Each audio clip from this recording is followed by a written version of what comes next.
안녕하세요. 성형외과 전문의 김경필 원장입니다. 오늘은 피부와 디에이징 시술에 대한 이야기를 해보려고 합니다. 우리에겐 안티에이징이란 말이 더 익숙하게 들리실 텐데요. 에이징은 나이를 먹는 것을 뜻하고 안티는 그것을 막는다는 뜻입니다. 안티에이징은 그동안 뷰티 업계의 방향성이었다고 할 수 있습니다. 피부 노화를 막기 위해 콜라겐, 비타민, 히알루론산 등의 안티에이징 성분을 추가하였고 주름 완화 기능성 화장품을 만들어 판매하면서 K-뷰티 제품들이 우리나라뿐만 아니라 외국 소비자들에게서도 많은 인기를 끌었습니다.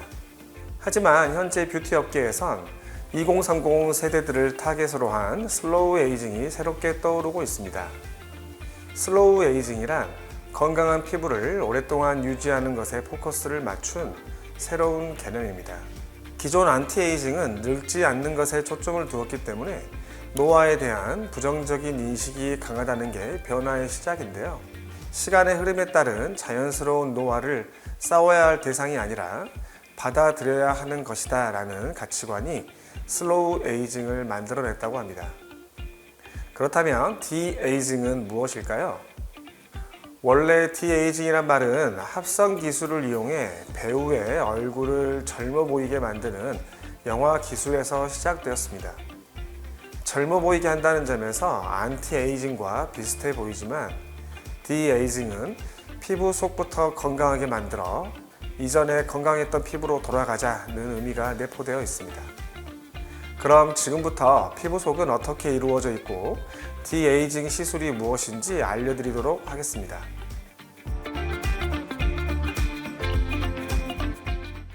피부 관리에 관심이 많으신 우리 여성분들은 피부를 좋게 만들기 위해서 아주 많은 기초 제품들을 바릅니다. 스킨, 로션, 에센스, 앰플, 크림, 거기에 팻 종류도 아주 다양합니다. 얼굴은 하나인데 이 위에 올려야 하는 게 정말 많죠? 근데 피부에 바르는 화장품들은 100% 흡수되지 않는다는 사실을 아시나요? 그럼 먼저 피부의 구조에 대해서 설명드리도록 하겠습니다. 피부층은 크게 두 층으로 나뉘는데 먼저 피부의 가장 바깥쪽 층을 표층이라고 합니다. 이 표피는 신체 표면을 덮는 방수, 보호막을 만들며 층상의 비늘 상피세포와 그 밑에 기저층으로 이루어져 있습니다. 표피에는 케라틴 세포와 피부색을 결정하는 멜라닌 세포 등이 존재하고 있습니다. 표피층 아래에 위치해 혈관과 신경세포와 존재하는 층을 진피층이라고 합니다. 진피층은 기저막을 통해 표피와 단단히 연결되어 있는데 외부로부터 전해지는 압력과 장력으로부터 지방과 근육을 보호하는 역할을 합니다. 그리고 접촉, 열 등을 감지하는 수많은 신경 말단이 깔려 있고 노폐물이 배출되는 땀샘과 모낭, 피지선, 아포크린샘 등이 진피층에 있기 때문에 통증을 느끼거나 체온을 조절하는 등의 중요한 기능을 합니다. 피부를 건강하게 만들기 위해서 표피의 보습도 중요하지만 진피층이 건강해야지 콜라겐과 같은 성분을 잘 유지하고 만들어낼 수 있습니다.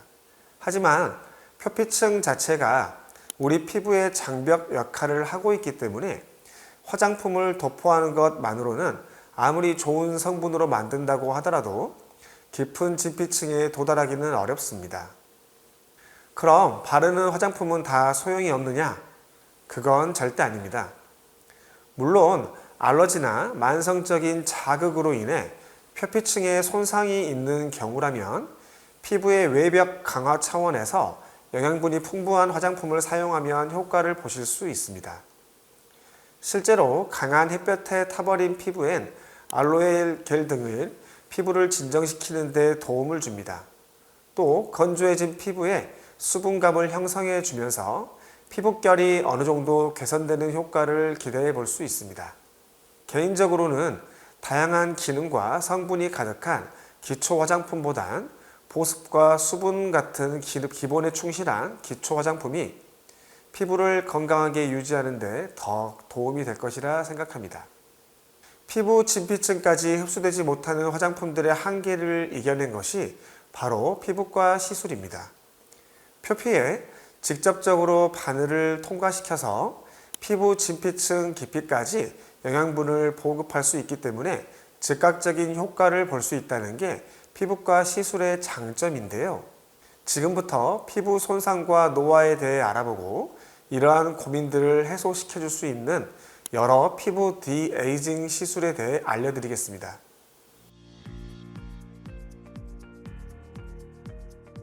지금은 이렇지만 저도 어렸을 땐 하얗고 뽀얀 피부를 가지고 있었습니다.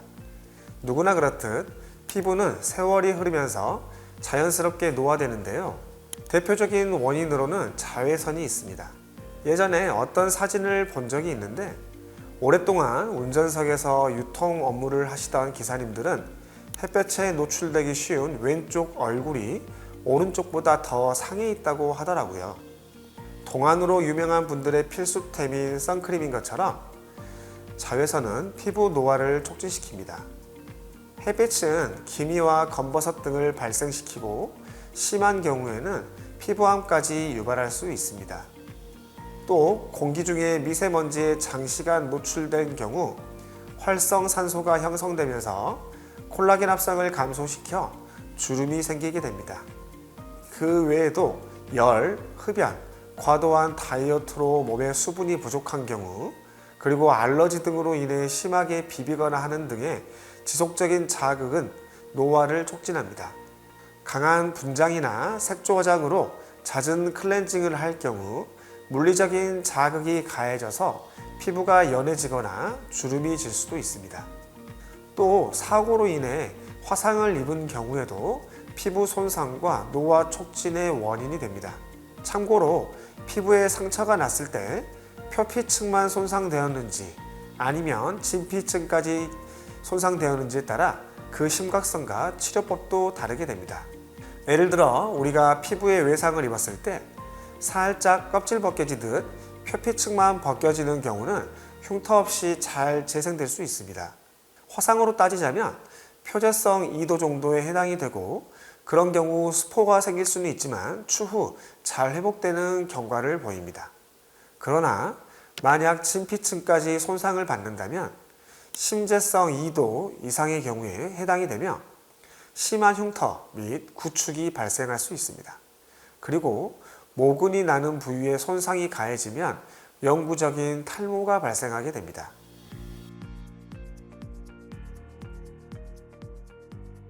스킨케어 제품들이 깊숙이 침투는 되지 않는다 하더라도 표피층에 손상이 있을 시 장벽을 튼튼하게 재생시켜 주기도 하고 무엇보다 보습을 강화하여 노화를 줄 수 있습니다. 그리고 요즘은 피부 장벽을 뚫기 위해 리포솜 기술에 집중하고 있는 추세인데요. 이 리포솜은 피부 속까지 침투하는 아주 작은 공 모양의 인공 세포막이라고 생각하시면 될 것 같습니다. 갈수록 이처럼 화장품들이 발전해 가고 있기 때문에 조만간 추가적인 시술 없이도 도포만으로도 많은 물질이 진피까지 도달해 피부 노화를 손쉽게 막는 방법이 대중화될 것 같습니다.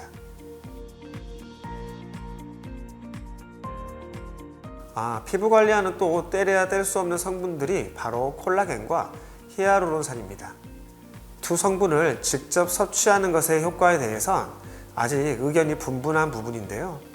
기본적으로 먹는 콜라겐의 경우 소화 효소에 의해 분해되면서 인체에 흡수되어 피부 자체에는 바로적인 특별한 효과를 주기 어려운 게 사실입니다. 하지만 요즘은 가수분해 콜라겐 등이 출시되면서 소화되지 않고 온전히 흡수된다는 보고도 있고 조금 더 그 효과를 지켜봐야 할 것 같습니다. 콜라겐 자체는 우리 몸에서 연골, 뼈, 피부 등 다양한 곳에 영향을 미치기 때문에 보다 더 흡수가 잘 될 수 있는 제품이 출시된다면 그 효과는 있을 수 있다고 생각합니다. 그리고 히알루론산은 친수성 물질로 물을 끌어들이는 성향이 있는 물질입니다. 그래서 이 성분이 포함된 필러 등을 이마나 얼굴에 시술하게 되면 며칠 뒤에 광이 나는 것을 확인할 수 있는 것이죠. 다만 먹는 히알루론산 등의 경우도 이 물질 또한 탄수화물의 일종에 속해서 소화 과정에서 분해되어 우리 피부까지 도달하기 어려울 거라 생각됩니다. 그리고 얼굴에 도포하는 것 또한 앞서 말씀드린 것처럼 표피를 투과하기 어렵기 때문에 촉촉해지는 보습 효과 외에 큰 효과를 보긴 어려울 것 같습니다. 피부에 대한 고민은 각자 피부 타입에 따라 다를 것이라고 생각됩니다. 지금부터 피부 타입별 특징에 대해 알려드릴 테니 나는 어떤 피부에 속하는지 비교해 보시면 좋을 것 같습니다.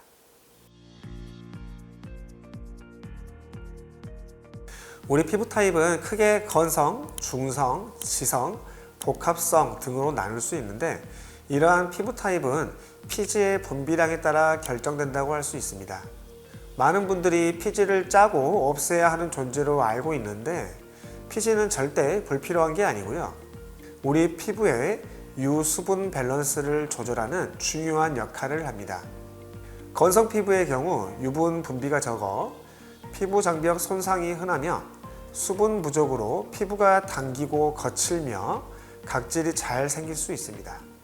또한 피부가 예민하여 쉽게 붉어지기도 합니다. 지성의 경우 피지 분비량이 많아 피부가 번들거림이 심하고 피지가 모공을 막아서 트러블이 쉽게 발생합니다. 특히 얼굴 중에 이마, 코, 턱, 즉 T존에서 심하게 나타나곤 합니다. 복합성 피부의 경우는 건성과 지성의 피부 특징을 모두 가지고 있는 유형입니다.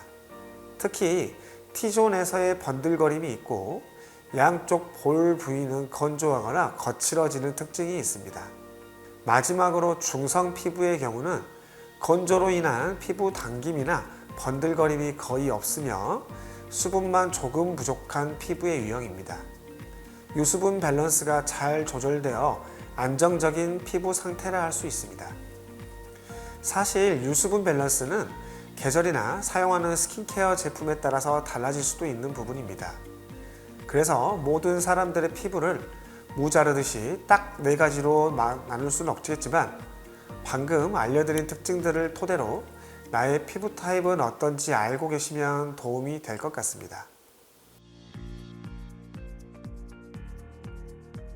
디에이징 시술은 피부가 본래 가진 건강함을 찾을 수 있도록 피부의 재생 능력을 높여 피부를 개선하는 시술들을 통칭하는 시술을 의미합니다.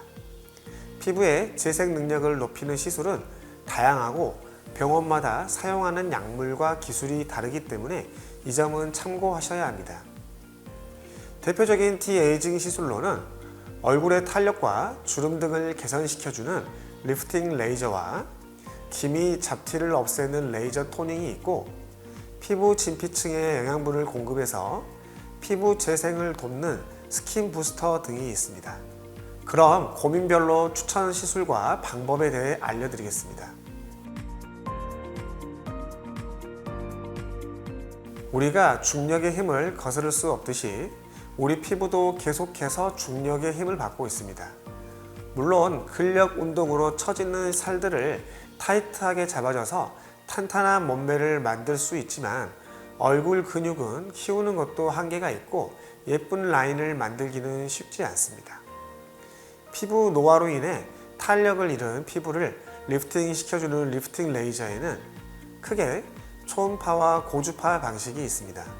먼저 초음파 방식의 리프팅 레이저는 하이프, 즉 고강도 집속 초음파 에너지를 이용하여 근막, 즉 스마스층을 자극하여 수축시키므로 얼굴이 보다 수축되어 보이고 턱 라인을 갸름하게 만드는 효과가 있습니다. 그리고 고주파를 이용한 방식의 리프팅 레이저는 표피는 냉각시키면서 진피 조직의 고주파 에너지를 이용하여 열을 발생시킵니다. 이로 인해 콜라겐 섬유의 변성과 수축을 일으켜 콜라겐 재생 및 주름 개선 효과를 나타냅니다. 리프팅 레이저 시술을 받으면 전체적으로 얼굴이 작아지고 얼굴 라인이 정돈되는 느낌을 받을 수 있습니다. 처졌던 피부에 탄력이 생기면서 턱 라인이 갸름해지고 콜라겐 합성도 촉진되어 피부가 탱탱해집니다. 그리고 부수적으로 모공의 축소 효과도 보실 수 있습니다.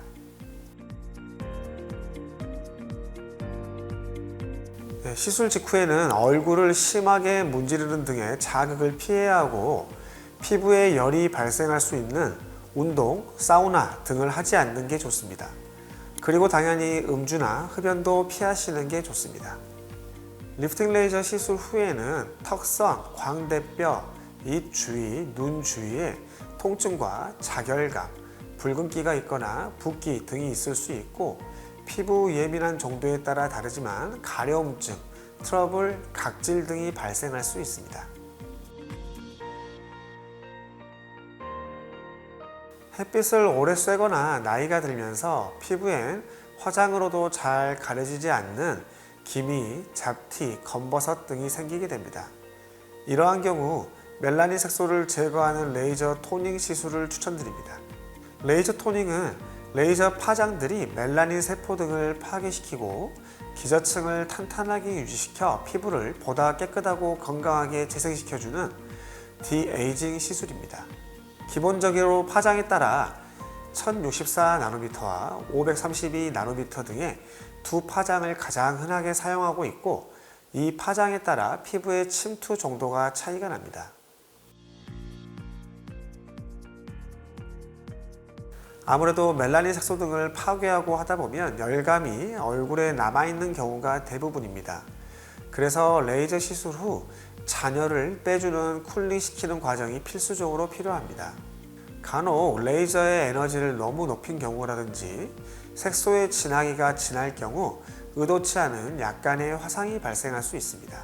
그 화상의 경우는 앞서 설명드린 것처럼 표재성 2도 이하의 화상들이기 때문에 심한 경우는 약간의 수포가 발생할 수 있고 그렇지 않은 경우는 붉은색의 피부를 띠는 경우가 있습니다.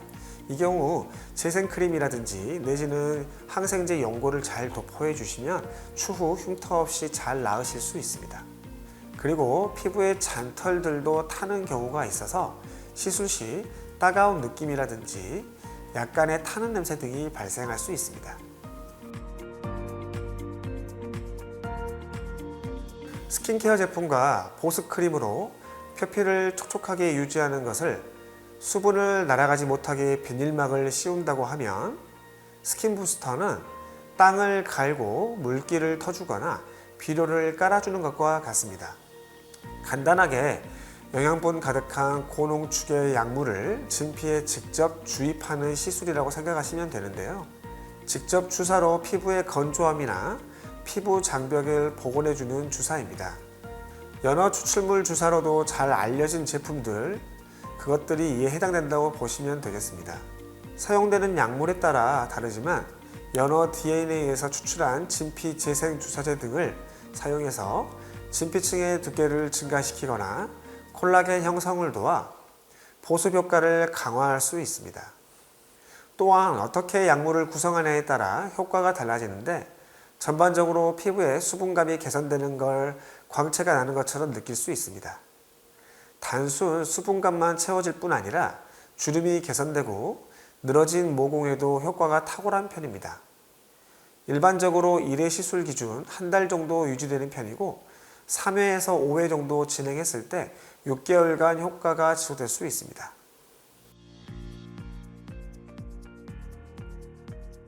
스킨부스터는 진피층에 주사하는 시술이기 때문에 통증이 있을 수 있습니다.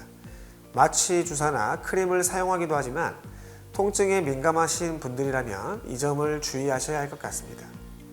시술 직후엔 피부에 들어간 약물 때문에 울퉁불퉁해지는 엠보싱 현상이 있을 수 있기 때문에 외부 활동이 어려울 수 있습니다. 바늘을 통해 진피에 주사되는 시술이기 때문에 얼굴 붉음증이나 가려움증 등이 일시적으로 발생할 수 있습니다. 하지만 걱정할 정도의 부작용은 아니고 항생제 복용으로 충분히 개선되는 부작용입니다. 디에이징 시술에는 리프팅 레이저, 레이저 토닉, 스킨 부스터 외에도 필러, 보톡스, 콜라겐 합성 주사 등 다양하게 있습니다. 고민별로 여러 시술을 조합해서 받기도 하니 자세한 사항은 병원에서 상담을 받아보시는 게 좋을 것 같습니다. 이번 시간엔 많은 사람들이 잘못 알고 있는 여러 가지 의료 사실에 대해 알아보고 사실인지 아닌지 저와 함께 팩트를 체크해 보도록 하겠습니다. 네, 사실입니다. 비타민C는 피부 탄력을 유지시키고 노화를 예방하는 데 효과가 있습니다. 또한 멜라닌 생성을 억제하여 기미와 주근깨 등의 문제를 개선해 줄 수 있습니다. 다만 높은 농도의 비타민C 제품을 사용할 때는 천천히 적응시키는 것이 좋습니다. 어느 정도는 사실입니다. 커피에 포함된 폴리페놀 등의 성분은 항산화 성분으로 피부 노화 지연이나 피부 건강에 효능이 있다고 합니다. 또한 클로로겐산 등의 물질도 멜라닌 생성을 억제한다는 연구도 있고요. 하지만 과도한 커피의 경우 이뇨작용으로 인해 수분을 많이 빼앗길 수 있다는 단점이 있고, 만약 커피에 설탕이나 프림과 같은 것을 타서 먹는다면 더더욱 좋지 않을 수 있겠죠. 모든 것은 적당한 것이 좋은 것 같습니다.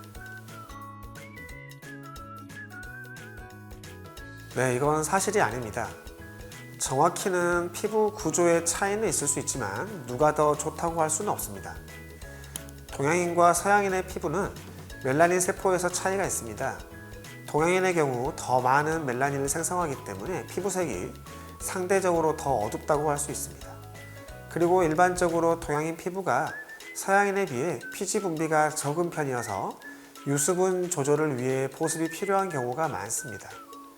그리고 피부 자체의 두께는 동양인이 더 얇지만 탄탄한 구조를 가지고 있어 주름이 서양인에 비해 덜 생기는 편이지만 또 자외선에는 더 취약한 편이기 때문에 자외선 차단이 필수적이라고 할 수 있습니다.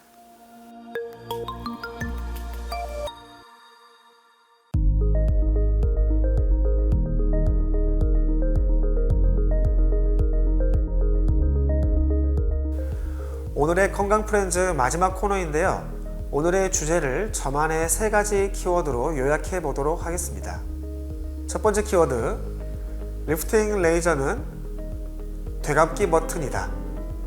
사실 디에이징 시술이 건강한 피부로 되돌린다는 의미에서 모두 되감기 버튼과 같다고 생각합니다. 지나간 시간을 되돌릴 수는 없지만 피부만이라도 현대의학의 기술을 빌려 되돌려 볼 수 있다는 점에서 되감기 버튼과 같다고 생각합니다.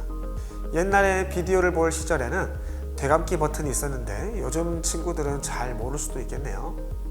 두 번째 키워드, 레이저 토닝은 지우개이다. 말 그대로 피부에 거슬리는 기미 잡티 등을 말끔히 지워줄 수 있기 때문에 지우개라고 했습니다. 파운데이션이나 컨실러를 두껍게 쌓아도 잘 가려지지 않는다면 스트레스가 이만저만이 아니실 텐데 덮으려고 하기보다 확실히 지워버리는 게 더 낫지 않을까요? 세 번째 키워드, 스킨 부스터는 기력 보충제이다. 우리가 몸 상태가 안 좋을 땐 맛있는 걸 먹고 푹 쉬면서 기력을 보충하잖아요. 피부에게도 기력 보충제처럼 영양분을 주고 재생할 수 있는 힘을 준다는 점에서 스킨 부스터는 피부 전용 기력 보충제라고 생각합니다. 오늘은 피부 구성, 피부 타입별 특징, 그리고 피부 고민에 따른 3가지 디에이징 시술에 대해 알아보는 시간이었습니다. 고객님들의 이야기를 들어보면 피부는 타고나야 한다, 유전적인 영향이 크다, 이렇게들 이야기하곤 합니다. 물론 유전적인 요소 크게 차지하는 것은 맞습니다. 하지만 그것만큼이나 가지고 있는 것을 얼마나 잘 가꿀 수 있는지도 중요하다고 생각합니다. 디에이징 시술은 편리하고 효과적인 시술이지만 그것만이 피부를 지킬 수 있는 방법이라고 생각하지 않습니다. 겨울이라고 선크림 바르는 것에 소홀히 하지 마시고요.